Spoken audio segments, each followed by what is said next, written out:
Friends, आज के study में हम ओमरॉन टेम्परेचर कंट्रोलर में किस तरह से वायरिंग की जाती है, किस तरह से पैरामीटर सेट किए जाते हैं, हर एक पैरामीटर का क्या फंक्शन होता है प्रैक्टिकली समझ लेते हैं। सबसे पहले यदि हम वर्किंग की बात करते हैं तो देखिए अभी हमारे पास टेम्परेचर कंट्रोलर में सेट वैल्यू कितनी 36 और प्रीसेट वैल्यू एक्चुअल जो वैल्यू आ रही है वो 30 है। दैट मीन्स सेट वैल्यू ज़्यादा है और प्रीसेट वैल्यू कम है। तो इस कंडीशन में हमारा हीटिंग कॉन्टेक्टर ऑन है। ठीक है, अभी हीटिंग कॉन्टेक्टर ऑन है, हीटिंग बढ़ रही है। अब जब हीटिंग सेट वैल्यू से ज़्यादा होगी, ठीक है, देखिए हीटिंग हमारी सेट वैल्यू से ज़्यादा हो गई, दैट मीन्स ओवर हीट हो गया है। ओवर हीट होने की कंडीशन में हीटिंग का कॉन्टेक्टर स्टॉप और कूलिंग कॉन्टेक्टर ऑन हो चुका है। अब हमारा ब्लोअर ऑन हो गया है जो हीटिंग को मेंटेन करेगा। ठीक है, ब्लोअर रन हो गया है। उस कंडीशन में अब हीटिंग हमारी डाउन होगी। अब जब प्रीसेट वैल्यू है सेट वैल्यू से कम होगी, ठीक है, प्रीसेट वैल्यू सेट वैल्यू अभी 32 है, प्रीसेट वैल्यू 30 है। ठीक है, तो उस कंडीशन में अगेन हमारी हीटिंग ऑन होगी और ब्लोअर कॉन्टेक्टर स्टॉप हो जाएगा। तो किस तरह से हमें टेम्परेचर कंट्रोलर का प्रॉपर कनेक्शन करना होता है, क्या क्या सेटिंग्स करना होती है, हर एक पैरामीटर का क्या फंक्शन होता है, एकदम डिटेल में समझ लेते हैं। सबसे पहले यदि हम सेटअप की बात करते हैं तो हमारे पास एक ओमरॉन का टेम्परेचर कंट्रोलर है। इसका मॉडल नंबर देखिए E5CWL R1TC दैट मीन्स सिर्फ ये थर्मोकपल के लिए हमारे पास टेम्परेचर कंट्रोलर यूज़ होगा। आरटीडी का कनेक्शन नहीं किया जाएगा। ये हीटिंग के लिए कॉन्टेक्टर लगाया है जिसके ज़रिए हमारा हीटर ऑन होगा। एक कॉन्टेक्टर हमने ब्लोअर के लिए लगाया है जो कि हीटिंग को मेंटेन करने के लिए ब्लोअर के लिए रहेगा। ठीक है, जब हीटिंग कॉन्टेक्टर स्टॉप होगा तब ब्लोअर कॉन्टेक्टर ने ऑन होना चाहिए। ठीक है, इसके अलावा देखिए हमने एक थर्मोकपल लगाया है जो कि जे टाइप का थर्मोकपल है। अब हम टेम्परेचर कंट्रोलर में कनेक्शन समझ लेते हैं। कनेक्शन इसके काफ़ी सिंपल है। देखिए सबसे पहले हमें 9 और 10 नंबर टर्मिनल पे 220 वोल्ट पावर सप्लाई फेज और न्यूट्रल कनेक्ट करना होगा। तो 9 और 10 में हमें इनपुट पावर सप्लाई डिस्प्ले के लिए कनेक्ट करना होगी। यहाँ पर 4 और 5 थर्मोकपल के लिए दिया गया है।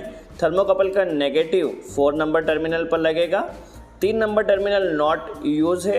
ठीक है, यहाँ पर 3 नंबर टर्मिनल का कोई यूज़ नहीं है। 4 और 5 थर्मोकपल के लिए दिया गया है। जो 1 और 2 नंबर टर्मिनल है वो हम हीटिंग के लिए यूज़ करेंगे। ठीक है, इस टर्मिनल के ज़रिए हम 220 वोल्ट का कोई भी लोड 3 एम्पेयर तक का कंट्रोल कर सकते हैं। ठीक है, 3 एम्पेयर तक का लोड कंट्रोल किया जा सकता है यहाँ पर 1 और 2 से। तो हीटिंग के लिए हम 1 और 2 टर्मिनल यूज़ करेंगे। 7 और 8 अलार्म के लिए दिया गया है। अलार्म के ज़रिए हम कूलिंग कॉन्टेक्टर को ऑन करेंगे। अलार्म की सेटिंग किस तरह से होगी यह भी हम समझेंगे। ठीक है, तो अलार्म के ज़रिए हम 1 एम्पेयर तक का लोड कंट्रोल कर सकते हैं। कनेक्शन के लिए देखिए लाइन वायर को हमने सबसे पहले एमसीबी में कनेक्ट किया है। इसे हमें यहाँ पर टेम्परेचर कंट्रोलर में 10 नंबर पॉइंट पर कनेक्ट कर देना है। ठीक है, 10 नंबर पॉइंट पर यह आ गया है। अभी हमें एक लूप कनेक्ट करना है हीटिंग के लिए और एक लूप कनेक्ट करना है कूलिंग के लिए, क्योंकि हमारे पास कॉन्टेक्टर 220 वोल्ट के हैं। तो यहीं से देखिए टोटल हमने 2 वायर अलग से लूप किए हैं। न्यूट्रल 9 नंबर टर्मिनल पर डायरेक्ट कनेक्ट किया है। ठीक है, ऑक्सिलरी पावर सप्लाई का कनेक्शन हो गया है। अब जो हमने 2 वायर लूप किए थे उसमें देखिए एक वायर को लिया है, इसे हमने 1 नंबर टर्मिनल पर जो हम हीटिंग के लिए यूज़ कर रहे हैं कॉमन पर कनेक्ट किया है और सेकंड लूप को 7 नंबर टर्मिनल पर जो कूलिंग के लिए हम अलार्म को यूज़ कर रहे हैं यहाँ कनेक्ट किया है। दोनों ही लूप का कनेक्शन हो चुका है। अब हमें थर्मोकपल का कनेक्शन कर लेना है। तो थर्मोकपल का नेगेटिव 4 नंबर टर्मिनल पर आएगा और पॉजिटिव 5 नंबर टर्मिनल पर। यदि वायर इंटरचेंज होते तो आपको हीटिंग प्रॉपर नहीं शो करेगा। ठीक है, देखिए अब हमें क्या करना है, हीटिंग कॉन्टेक्टर का कनेक्शन करना है। तो 2 नंबर टर्मिनल से एक कनेक्टर लिया है। ठीक है, जब हमारा फर्स्ट रिले ऑन होगा तो इसके ज़रिए हमारा हीटिंग कॉन्टेक्टर ने ऑन होना चाहिए।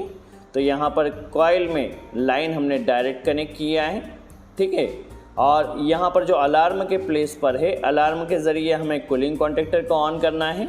तो यहाँ पर 8 नंबर टर्मिनल से एक वायर लेकर इसे कूलिंग कॉन्टेक्टर की कॉइल में कनेक्ट कर दिया है। न्यूट्रल हम डायरेक्ट कनेक्ट कर देते हैं एमसीबी से। ठीक है, तो न्यूट्रल के लिए कनेक्टर यहाँ से लिया है। कनेक्शन को आप केयरफुली वॉच कीजिए, काफ़ी सिंपल कनेक्शन है। इसे कॉइल में डायरेक्ट कनेक्ट कर दिया है। यहीं से एक लूप भी हमने लिया है, इसे कूलिंग कॉन्टेक्टर में भी कनेक्ट कर दिया है। तो आप देख सकते हैं हमारा यहाँ पर प्रॉपर कनेक्शन हो चुका है। अब देखिए हीटर कनेक्शन के लिए एमसीबी से आपके पास जो भी पावर सप्लाई है कॉन्टेक्टर के इनपुट पर कनेक्ट करना है और कॉन्टेक्टर के आउटपुट पर आपको हीटर का कनेक्शन कर देना है। सेम ब्लोअर के लिए भी रहेगा, ब्लोअर के इनपुट में इनपुट पावर सप्लाई कनेक्ट कर देना है कॉन्टेक्टर में और आउटपुट से ब्लोअर का कनेक्शन कर देना है। ठीक है, तो कनेक्शन काफ़ी सिंपल है। सबसे पहले हम वर्किंग समझ लेते हैं। अभी देखिए थर्मोकपल के ज़रिए जो टेम्परेचर रीड किया जा रहा है 29 है और सेट वैल्यू 34 है। तो उस कंडीशन में क्योंकि हीटिंग कम है तो हीटिंग कॉन्टेक्टर ऑन हो चुका है, आप देख सकते हैं। अभी हमारी हीटिंग इंक्रीज़ हो रही है, ठीक है, हीटिंग बढ़ रही है। ठीक है, एक कंडीशन जब आएगी जो प्रीसेट वैल्यू है वो सेट वैल्यू से ज़्यादा हो जाएगी, तो उस कंडीशन में क्या होगा, देखिए हमारा हीटिंग कॉन्टेक्टर स्टॉप हो जाएगा। और क्योंकि वहाँ पर ओवरहीट हो चुका है तो ओवरहीट होने की कंडीशन में कूलिंग कॉन्टेक्टर ऑन हो गया है, ब्लोअर ऑन हो गया है। ठीक है, ब्लोअर ऑन होने से क्या होगा, अब हमारी हीटिंग डाउन होगी। ठीक है, हीटिंग डाउन होगी तो जब सेट वैल्यू जो है वो प्रीसेट वैल्यू से ज़्यादा होगी। ठीक है, सेट वैल्यू प्रीसेट वैल्यू से ज़्यादा होगी तो उस कंडीशन में अगेन हीटिंग कम होने से हीटिंग कॉन्टेक्टर ऑन हो जाएगा और ब्लोअर कॉन्टेक्टर स्टॉप होगा। यदि एक वर्ड में समझे तो जब भी हीटिंग कम होगी हीटिंग कॉन्टेक्टर ऑन होगा और जब हीटिंग ओवर होगी ओवर हीटिंग में ब्लोअर कॉन्टेक्टर ऑन होगा। आई होप आपको वर्किंग यहाँ पर क्लियर हुआ है। अब किस तरह से हमें पैरामीटर सेट करना होगा, हर एक पैरामीटर का क्या फंक्शन होगा समझ लेते हैं। सबसे पहले देखिए हमारे पास ये जो टेम्परेचर कंट्रोलर है यहाँ पर देखिए दो डिस्प्ले दी गई है। ठीक है, सेट वैल्यू जो हमने सेट किया है, प्रीसेट वैल्यू जो एक्चुअल में टेम्परेचर आ रहा है। ठीक है, दो डिस्प्ले आ रही हैं। इसके अलावा यदि हम कीज़ की बात करते हैं तो टोटल हमारे पास 4 कीज़ हैं। ठीक है, सबसे पहले हमारे पास राउंड की, ठीक है, सेकंड हमारे पास इंटर की जिसके ज़रिए हम पैरामीटर में इंटर कर सकते हैं, थर्ड हमारे पास डाउन की है पैरामीटर डिक्रीज़ करने के लिए, और फोर्थ हमारे पास इंक्रीज़ की है जिसके ज़रिए हम पैरामीटर को इंक्रीज़ कर सकते हैं। ठीक है, टोटल हमारे पास 3 इंडिकेशन है आउट का। ठीक है, आउट का इंडिकेटर जब भी ब्लिंक करेगा हमारा जो 1 नंबर रिले का आउटपुट है वो ऑन होगा। ठीक है, तो आउट का इंडिकेटर यहाँ पर ब्लिंक करेगा हीटिंग को ऑन करने के लिए। सेकंड है अलार्म का इंडिकेशन, जब हमारा अलार्म का आउटपुट आएगा कूलिंग कॉन्टेक्टर ऑन होगा उस कंडीशन में अलार्म का इंडिकेशन ग्लो करेगा। थर्ड हमारे पास स्टॉप की है, यदि हम फर्स्ट की और डाउन की को प्रेस कर इसे स्टॉप करना चाहें तो हीटिंग को स्टॉप कर सकते हैं। पैरामीटर सेट करने के लिए सबसे पहले देखिए जो हमारे पास राउंड की उसे 3 सेकंड के लिए प्रेस किया तो सबसे पहले इनपुट टाइप आया है। ठीक है, थर्मोकपल हमारे पास कौन सा टाइप का है, तो ठीक है CNT में हमें इंटर करना है इनपुट टाइप थर्मोकपल का। यदि हम यहाँ पर 0 और 1 सेट करते हैं तो 0 और 1 हमारे पास K टाइप थर्मोकपल के लिए रहेगा। ठीक है, देखिए यहाँ पर 0 और 1 K टाइप थर्मोकपल के लिए, अभी के लिए हमने J टाइप थर्मोकपल लगाया है। तो यहाँ पर यदि हम 2 सेट करते हैं तो -100 से लेकर के 850 तक के हम हीटिंग कंट्रोल कर सकते हैं।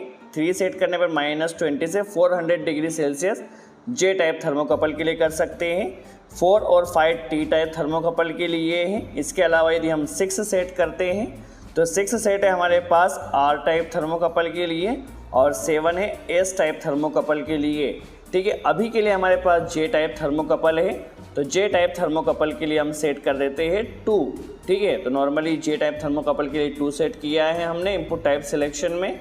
नेक्स्ट पैरामीटर है हमारे पास टेम्परेचर यूनिट। टेम्परेचर यूनिट हमें डिग्री सेल्सियस में रखना है या फ़ारेनहाइट में रखना है। अभी के लिए हम जो टेम्परेचर यूनिट है वो डिग्री सेल्सियस में रख रहे हैं। ठीक है, नेक्स्ट है हमारे पास कंट्रोल फंक्शन। हम टेम्परेचर कंट्रोलर को ऑन ऑफ फंक्शन के लिए यूज़ कर रहे हैं या PID फंक्शन के लिए। तो अभी हम कंट्रोल फंक्शन को सेट कर देते हैं ऑन ऑफ पर। ठीक है, ऑन ऑफ पर सेट कर दिया है। PID में क्या डिफरेंस रहेगा, ऑन ऑफ में क्या डिफरेंस रहेगा यह भी हम समझेंगे। नेक्स्ट पैरामीटर है हमारे पास डायरेक्ट और रिवर्स ऑपरेशन। ठीक है, यदि हम यहाँ पर R सेट करते हैं इस तरह से रिवर्स ऑपरेशन सेट करते हैं तो रिवर्स ऑपरेशन हमारे पास रहेगा हीटिंग के लिए। डायरेक्ट यदि हम सेट करते हैं डायरेक्ट है D फॉर डायरेक्ट रहेगा हमारे पास कूलिंग के लिए। ठीक है, अभी हम क्या सेट कर रहे हैं यहाँ पर हीटिंग के लिए, तो यहाँ पर रिवर्स ऑपरेशन को सिलेक्ट किया है। रिवर्स ऑपरेशन है हमारे पास हीटिंग के लिए। ठीक है, तो हीटिंग के लिए सेट कर दिया है। नेक्स्ट पैरामीटर हमारे पास अलार्म के लिए Alt 1। ठीक है, तो यहाँ पर Alt 1 में हमने क्या सेट किया है 2। ठीक है, 2 का क्या मतलब होता है समझ लेते हैं। तो सबसे पहले देखिए जो हमने 2 सेट किया है ये होता है डेविएशन अपर लिमिट। ठीक है, अलार्म में 2 सेट किया, डेविएशन अपर लिमिट का क्या मतलब होगा समझ लेते हैं। अलार्म का जो टेम्परेचर है हम 5 सेट कर देते हैं। ठीक है, डेविएशन अपर लिमिट सेट किया है और टेम्परेचर 5 सेट किया है। ठीक है, इसका मतलब क्लियरली समझना। अभी देखिए हमारे पास जो सेट वैल्यू है वो है 33 और प्रीसेट एक्चुअल वैल्यू 30 आ रही है। ठीक है, अभी हमने 5 सेट किया है, तो जो सेट वैल्यू है यदि प्रीसेट वैल्यू से 5 से कम होगी, ठीक है, जो हमने अलार्म सेटिंग सेट किया है 5 से कम होगी, ठीक है, तो उस कंडीशन में क्या होगा, हमारा अलार्म ऑन होगा। ठीक है, 5 सेट किया है, ठीक है, जो प्रीसेट वैल्यू है 30 आ रही, 29 आ रही है और सेट वैल्यू 24 है, तो उस कंडीशन में अलार्म ऑन हो गया। 5 से जैसे ही वैल्यू 5 से कम होगी 26 होने पर 5 का डिफरेंस नहीं रहा है तो अलार्म स्टॉप हो गया है। अगेन जब हमारे पास 5 का डिफरेंस से ज़्यादा होगा तो उस कंडीशन में हमारे पास ऑन हो जाएगा अलार्म। तो यह सेटिंग थी डेविएशन अपर लिमिट के लिए जब सेट वैल्यू कम होगी 5। ठीक है, अभी हमने सेट किया अल्टीमेट 3 डेविएशन लोअर लिमिट। ठीक है, डेविएशन लोअर लिमिट जब जो सेट वैल्यू है वो प्रीसेट वैल्यू से 5 ज़्यादा होगी। ठीक है, टेम्परेचर 5 है, सेट वैल्यू प्रीसेट वैल्यू से 5 ज़्यादा होगी, तो उस कंडीशन में क्या होगा, हमारा अलार्म का इंडिकेशन ऑन हो गया है। ठीक है, 5 जब ज़्यादा होगी डेविएशन अपर लिमिट में सेट वैल्यू प्रीसेट वैल्यू से, ठीक है, 5 ज़्यादा है तो उस कंडीशन में अलार्म ऑन हो गया है। 5 है यहाँ पर, ठीक है, तो यहाँ पर अलार्म ऑन हो चुका है, आप देख सकते हैं यहाँ पर। तो यह सेटिंग हुई हमारे पास अलार्म की। अभी हम क्या करते हैं, यहाँ पर देखिए अलार्म में 2 ही रहने देते हैं डेविएशन अपर लिमिट के लिए। ठीक है, आई होप आपको यहाँ पर अलार्म का कॉन्सेप्ट क्लियर हुआ है। ठीक है, डेविएशन अपर लिमिट भी आप सेट कर सकते हैं, डेविएशन लोअर लिमिट भी। अब हम समझ लेते हैं एडजस्टमेंट लेवल को। एडजस्टमेंट लेवल के लिए फर्स्ट की को हमने 1 सेकंड के लिए प्रेस किया। ठीक है, एडजस्टमेंट लेवल हमारा ओपन हो चुका है। यहाँ पर सेकंड की को प्रेस करने पे फर्स्ट पैरामीटर आया CNS टेम्परेचर यूनिट शिफ्ट।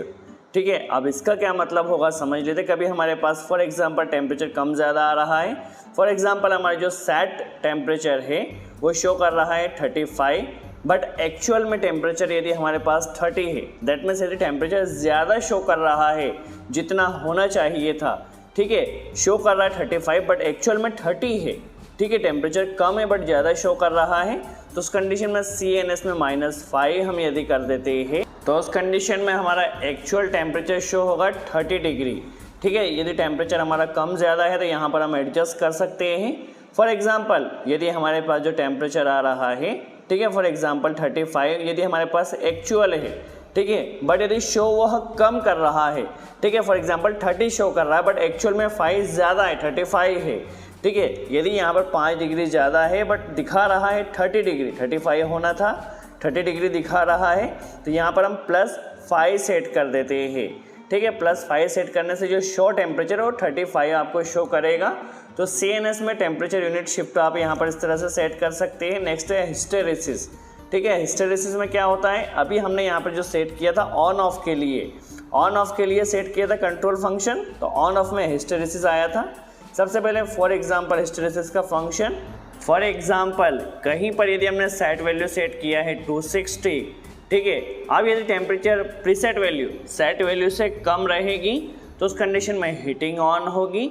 ठीक है, प्रीसेट वैल्यू यदि सेट वैल्यू से ज़्यादा होगी तो कूलिंग ऑन होगी। तो आप देखिए 259 पर हीटिंग और 261 पर कूलिंग।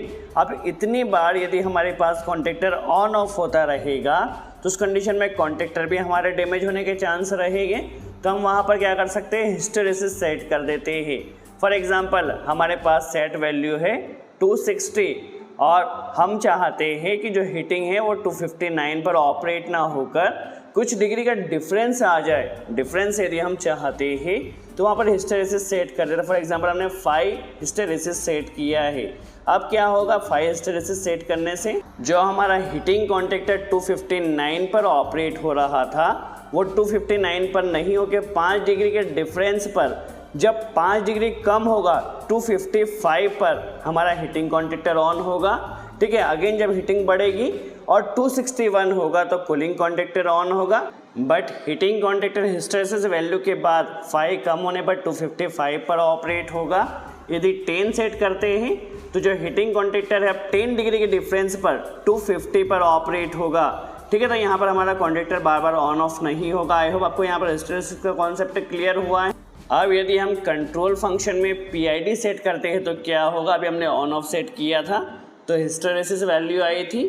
PID सेट करने पर देखिए अभी हम एडजस्टमेंट लेवल में आ गए, CNS के बाद हिस्टैरिसीस आया था, अभी यहाँ पर आया है सबसे पहले प्रोपोर्शनल बेंड की वैल्यू जो कि आप सेट कर सकते हैं, इंटीग्रल टाइम जो कि आप सेट कर सकते हैं, और डेरिवेटिव टाइम आपकी जो भी रिक्वायरमेंट उसके हिसाब से आप सेट कर सकते हैं। तो यदि आप PID सेट करते हैं तो यहाँ पर आपको प्रोपोर्शनल बेंड, इंटीग्रल टाइम और डेरिवेटिव टाइम सेट कर सकते हैं। यदि आपने ऑन ऑफ सेट किया है तो उस कंडीशन में फिर आपको सिर्फ हिस्टैरिसीस वैल्यू सेट करना होगी। आई होप आपको यहाँ पर कॉन्सेप्ट क्लियर हो, ओमरॉन टेम्परेचर कंट्रोलर वर्किंग किस तरह से होती है, किस तरह से हीटिंग एंड कूलिंग के लिए आपको वायरिंग करना होगी, हर एक पैरामीटर का क्या फंक्शन होता है। दोस्तों यदि वीडियो अच्छा लगा हो तो लाइक का बटन ज़रूर प्रेस करें, कोई डाउट हो तो कमेंट्स में ज़रूर पूछें। सो आज के लिए इतना ही, थैंक्स फ्रेंड्स।